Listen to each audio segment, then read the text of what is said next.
An elderly woman stands against the system to save a sick police dog from being sacrificed. What happens next will leave you breathless and restore your faith in compassion. Agnes had always led a quiet life. At 75, her days were filled with simple pleasures, tending to her garden, reading her favorite novels, and spending time with her two cats. Her small, cozy home in the suburbs was her sanctuary, and she was content. But one afternoon, as she was watering her flowers, a police officer knocked on her door, and everything changed. The officer had a somber expression, and in his arms he cradled a dog. This wasn't just any dog. This was Canine Max, a retired police dog who had served the force for years.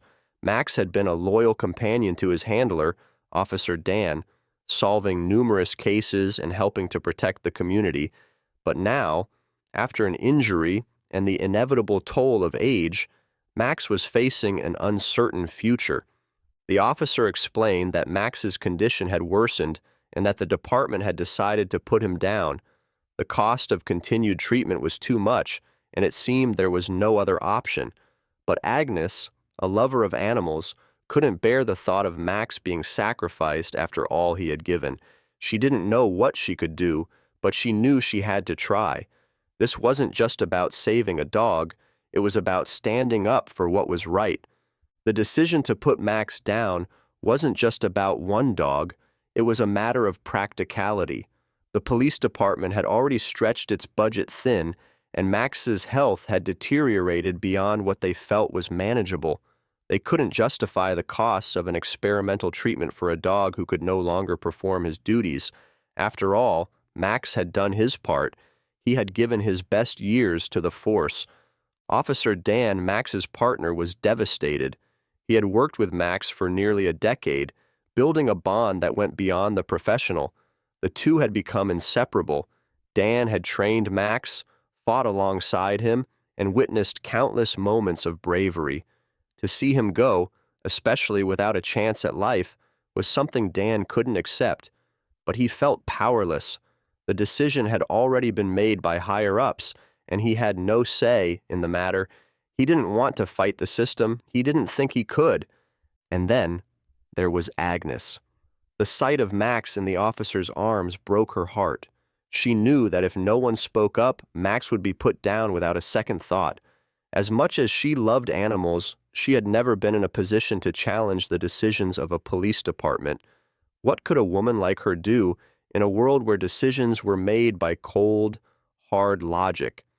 Agnes didn't have the resources. She wasn't wealthy or influential. She didn't even know where to begin. But her heart refused to let go of the idea that there had to be a way to save Max.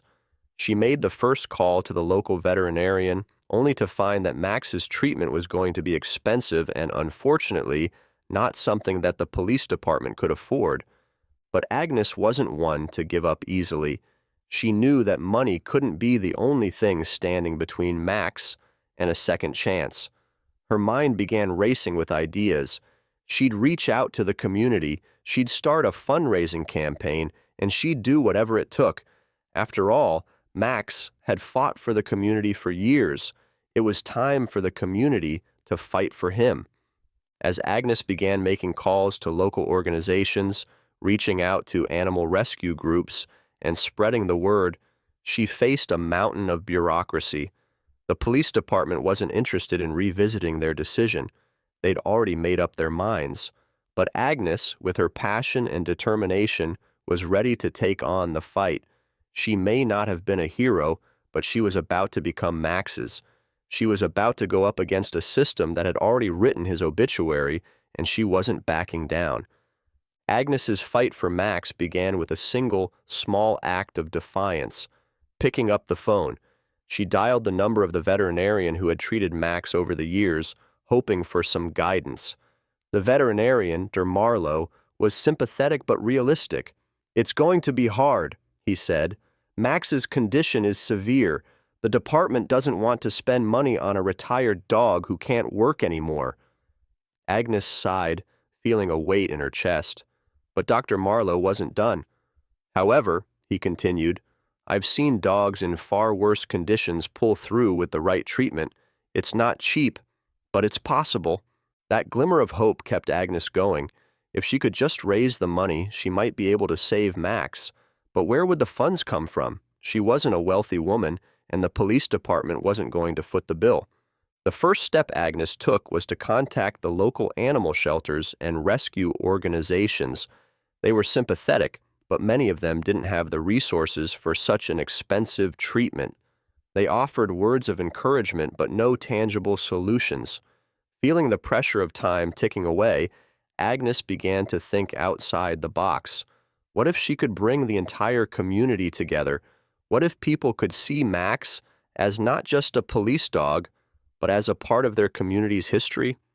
Agnes put the word out on social media, telling Max's story, how he had served the police force with courage and loyalty for years, and how his life was now in jeopardy. She spoke of the bond between Officer Dan and Max, and how they had worked side by side to solve crimes and protect the community. She shared photos of Max in action, ears perked, tail wagging, with the police badge proudly displayed. These images made it clear to anyone who saw them. Max wasn't just a dog, he was a hero. The post quickly gained traction. Agnes's story spread beyond her local community. People from other cities, other states, even other countries reached out, offering their support. Within days, the fundraising campaign had raised thousands of dollars. But Agnes didn't stop there. She continued reaching out to local businesses, asking for donations. She even contacted the media, hoping to bring more attention to Max's situation. One morning, a local news station arrived at Agnes's door for an interview. The reporter, a young woman named Sarah, had seen the story on social media and was eager to cover it. "We've been following Max's journey," Sarah said. "I think this could really make an impact. If people see the public's outpouring of love, the police might have to reconsider their decision." Agnes agreed, her heart swelling with hope. "I'm just trying to do what's right. He gave his all for the community. Now it's our turn to give back." The interview aired that evening, and as Agnes spoke about Max and his work with Officer Dan, her voice broke with emotion. The video quickly went viral. Comments flooded in from animal lovers, police supporters, and everyday citizens who wanted to help. Agnes felt a sense of camaraderie she hadn't experienced in years. People cared. They wanted Max to live. But the battle wasn't over. As the media attention grew, so did the pressure on the police department. At first, the officials seemed unmoved. They dismissed the public outcry, claiming that the funds raised for Max were insufficient and that the department had no obligation to extend his life. But Agnes wasn't giving up. She was in constant contact with Dr. Marlowe, updating him on the progress of the fundraiser. The doctor reassured her that the treatment could still help Max, but only if they acted quickly. The clock was ticking. As the days passed, Agnes began to feel the emotional weight of the fight. She had never imagined herself taking on such a powerful institution, but here she was, fighting not just for Max's life, but for something bigger.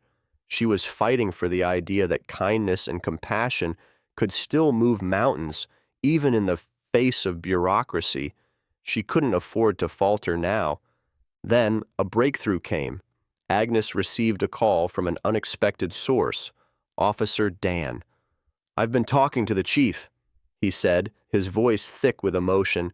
"I'm doing everything I can to change their minds. I've been fighting with them about Max. I know we owe him more than this." Agnes's heart leaped in her chest. Officer Dan was fighting too. He had known all along that Max deserved more, but the pressure from the department was overwhelming. Now, with the media's support and the growing public outcry, Dan felt he had the leverage he needed. "I don't care what it takes," Dan continued. "I'll stand by you, Agnes. We'll get him the treatment he deserves." And then came the call that would change everything. The police chief, after days of discussion and pressure from the community, finally agreed to allow Max to receive the experimental treatment. The funds raised were enough to cover the costs, and the department would allow Max to receive the care he needed despite their previous stance. Agnes could hardly believe it. Max, the dog who had risked his life time and again for the city, was going to get a second chance. Her determination had paid off. The community had rallied around Max, and together they had fought for what was right. But the real work was just beginning. Agnes had done everything in her power to save Max, but now it was up to the treatments to do the rest. She visited him daily, sitting by his side as he began the long road to recovery. Each day brought small improvements. His energy returned, his tail wagged, and his eyes brightened with life. There were still obstacles ahead. Max's condition was fragile, and the doctors were cautious about his progress. But with each passing day, Agnes held on to hope. The bond between Agnes and Max grew stronger. She saw the dog not just as a police canine, but as a symbol of resilience and the power of community. The fact that he was alive, against all odds, reminded her of the importance of fighting for what's right, no matter the size of the battle. Through her fight for Max, Agnes had learned that the smallest act of kindness could ignite a revolution. And in the end, it wasn't just Max's life that was saved, it was the belief that compassion could truly change the world. Just when it seemed that Agnes's fight was paying off, and Max was inching closer to getting the treatment he desperately needed, a shocking twist threatened to unravel everything. The police chief, who had initially agreed to let Max receive the experimental treatment, called Agnes one chilly morning with a heavy heart. "Agnes, I need to speak with you." The chief's voice sounded more serious than usual. "There's been a change of plans. We've received a higher directive from the department. The funds you've raised, they're just not enough, and the board won't approve any additional spending. The decision to put Max down still stands." Agnes felt as though the ground had shifted beneath her feet. She couldn't believe it. After all the effort, the community's outpouring of love and support, the numerous phone calls and emails, after all the promises made, this was the one thing she hadn't seen coming. How could they go back on their word after everything? She immediately requested a meeting with the chief, desperate to understand what had happened. When they sat down face to face, the chief's expression was as grave as ever. "Agnes, this isn't easy for me. I know what Max meant to you and to everyone in this community, but I've received an order from the city council. There's no budget for this kind of treatment. You've raised a lot of money, yes, but not nearly enough to cover the medical expenses for Max. The truth is, if we go ahead with this, we'll be setting a precedent that could lead to financial disaster for the department. We can't make exceptions for one dog." Agnes's heart sank. She knew the law. She knew the numbers didn't add up, but she also knew that Meg was more than just an asset to the department. He was a symbol of service, of bravery, and of sacrifice. How could they just throw that away? As her emotions swirled, Agnes felt a rising sense of urgency. This was her last chance. She couldn't let the city's cold bureaucracy take Max's life away without a fight. In a moment of clarity, she realized that the legal and medical battles weren't the only tools she had at her disposal. She had something more powerful, the strength of public opinion.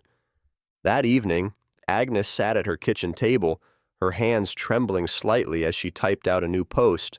She poured her heart into it, describing the chief's decision, the struggles Max had gone through, and how they were so close to giving him a second chance at life. She wrote of the injustice, not just to Max, but to every animal that had given so much for their human counterparts. This was more than about money, it was about integrity.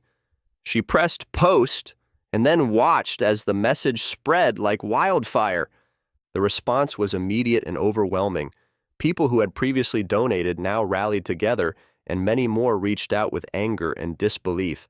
How could the city council turn its back on a dog who had protected their streets for years? Within hours, a petition to save Max had gone viral. It was clear that Agnes's message resonated deeply with the public, People saw Max as a hero who deserved a fighting chance, not just a cost-benefit analysis, but as the pressure mounted, so did the resistance from the city officials. They could no longer ignore the growing chorus of voices calling for justice, but they were determined to stand their ground. They were already considering an even harsher action, to euthanize Max immediately, hoping that the public outcry would eventually die down. Agnes's emotions swirled in turmoil. In one breath, the battle seemed lost, but in the next, she felt more determined than ever. With the support of the community, she saw an opening, a chance to turn the tables, but she would have to act quickly. She contacted a lawyer who specialized in animal rights law, hoping for an unconventional legal route. The lawyer, after hearing the full story, agreed to represent Agnes pro bono, recognizing the opportunity to set a precedent for animal rights within law enforcement. "I won't give up," Agnes whispered to herself that night, her eyes fixed on Max's resting body as he lay by her feet. "I can't. I won't."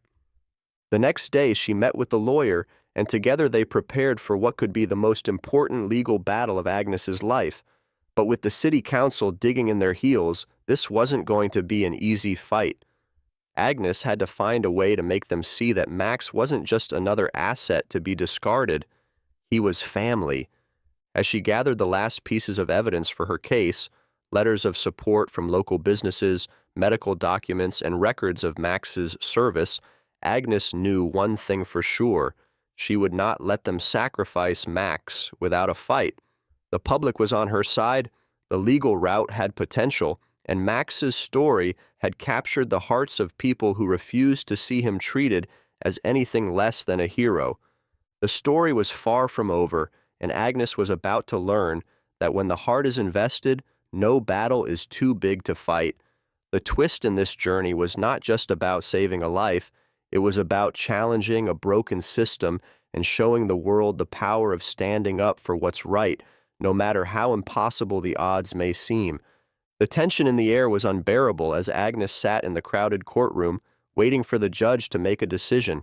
She could feel the weight of the moment bearing down on her. It wasn't just Max's life at stake. It was a fight for justice, for compassion, and for the values that had guided her through this entire ordeal.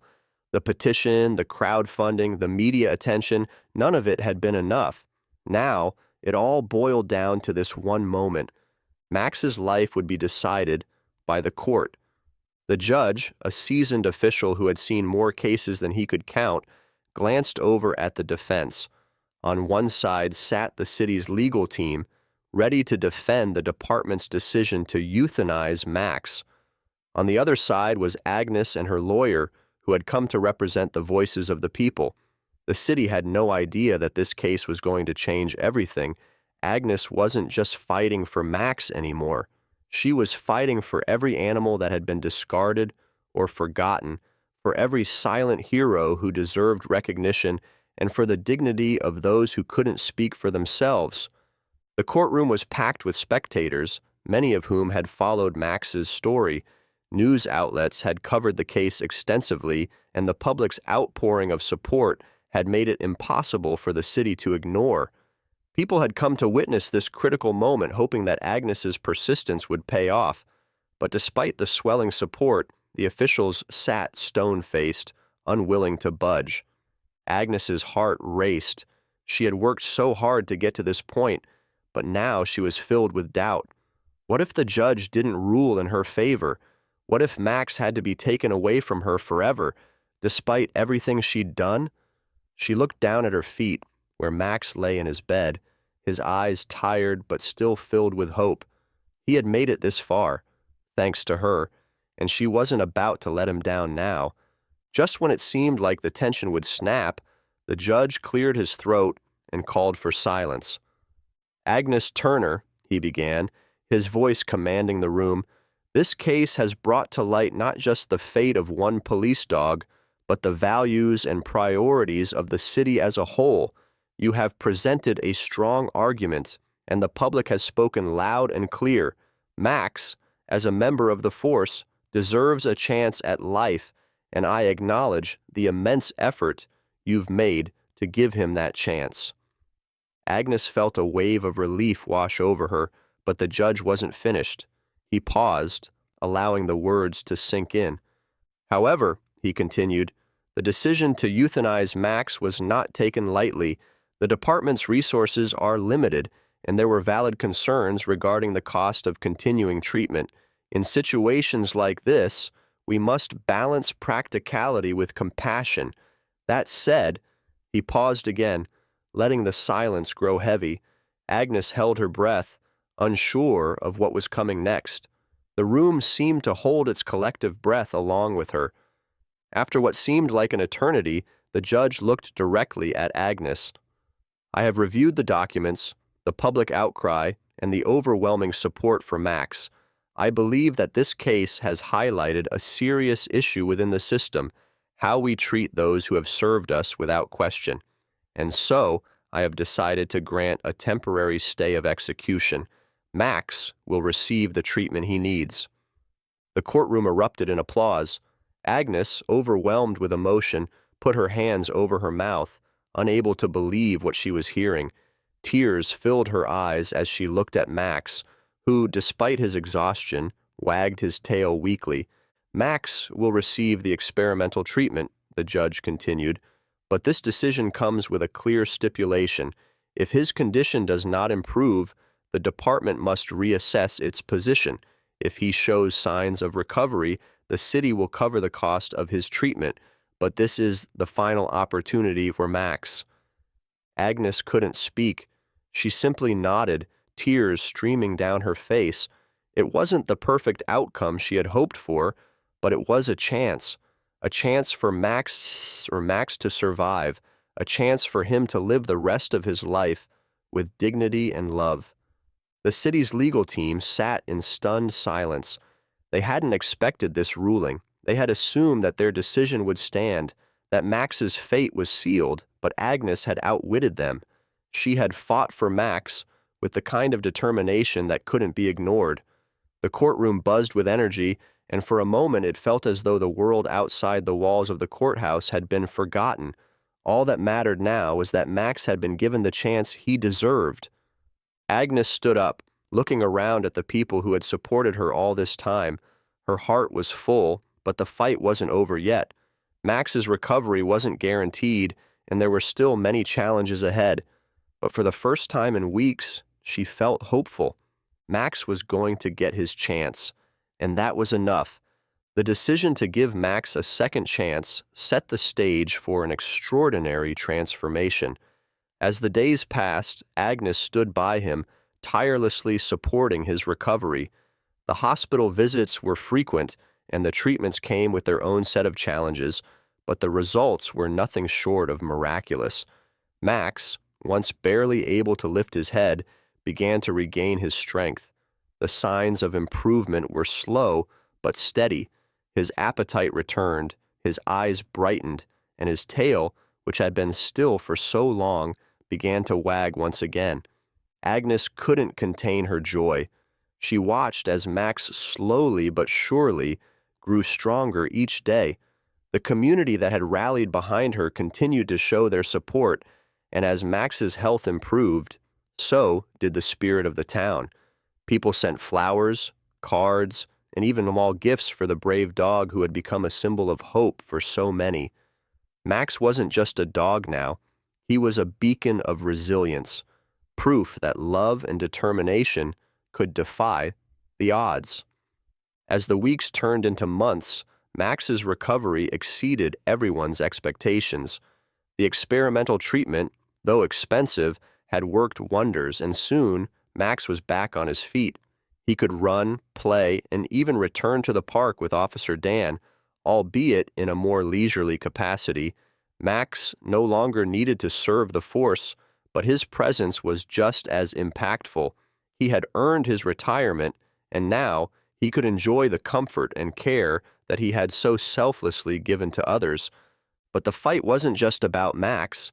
It had become a fight for justice, not only for animals, but for anyone who was overlooked or discarded when they no longer served a purpose. The decision in the courtroom had sparked a much-needed conversation about how society values those who give of themselves, whether it's a police dog, an elderly person, or anyone whose contributions might go unnoticed. Agnes had shown the world that standing up for what's right, even in the face of overwhelming odds, can bring about change. Max's story did not just end with his recovery, it became a symbol of a greater movement.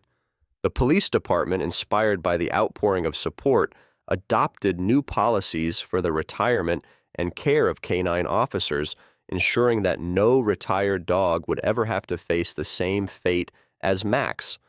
The city council passed legislation that allocated funds for the medical care of retired police animals, ensuring that those who served their communities would receive the care they deserved, no matter their condition. Agnes became a local hero, though she would never see herself that way. She never sought the spotlight, but the way she fought for Max had left an indelible mark on everyone who knew her. She had shown that one person's love, determination, and belief in what's right could change the course of events in ways no one could predict. Her quiet act of defiance had inspired a movement that resonated far beyond her small town. As the years went by, Agnes and Max enjoyed their time together. Every evening, after dinner, Agnes would sit on the porch with Max by her side, watching the sunset and reflecting on the extraordinary journey they had taken together. Max had found a new lease on life, and Agnes had found a renewed sense of purpose. The world had a way of knocking people down, but they both had learned that it's never too late to stand back up. One winter afternoon, as Agnes sat by the fire, Max curled up next to her. She thought about how much had changed. The battle had been hard, but it had been worth it. Max had proven that heroes come in all shapes and sizes, and sometimes the ones who save us are the ones who need saving the most. And so, Agnes smiled, knowing that this chapter of their story was just the beginning. Max had lived a full, rich life, and the lessons they'd learned together would never fade. In the end, they had both been saved, not just by medicine or laws, but by the kindness of one person who refused to give up on a dog in need. Agnes and Max's journey became more than just a story of saving a dog. It became a testament to the power of love, determination, and the strength of the human spirit. When Agnes first stood up for Max, a retired police dog on the brink of being sacrificed, she had no idea that her decision would ripple out and spark a wave of change. Her quiet, modest life had turned into a fight against the system, and through her courage, the world had seen the difference one person's belief in doing what's right could make. Max's recovery wasn't just a miracle, it was a symbol of the hope that sometimes comes when everything else seems lost. Agnes's steadfast belief that Max deserved a chance at life, despite the bureaucratic hurdles and the harsh reality of the system, inspired not just her community, but the entire city. Together they proved that there's always room for compassion, even in the most difficult circumstances. The treatment Max received was a testament to the power of community support and the belief that every life, no matter its role, holds value. The ripple effect of their fight went beyond Max's survival. It reshaped how animals, especially working dogs like Max, are treated when they no longer serve a direct purpose. The policies that were put in place to care for retired canine officers were just one of the many victories that followed Agnes's fight. Max, once a symbol of loyalty and courage, became a beacon of hope for all, and Agnes, the elderly woman who had never sought attention, became a symbol of strength and compassion. Together, they taught everyone that even the smallest act of kindness can create ripples that change the world. If you were inspired by Agnes and Max's incredible journey, don't forget to subscribe and stay tuned for more stories that inspire change.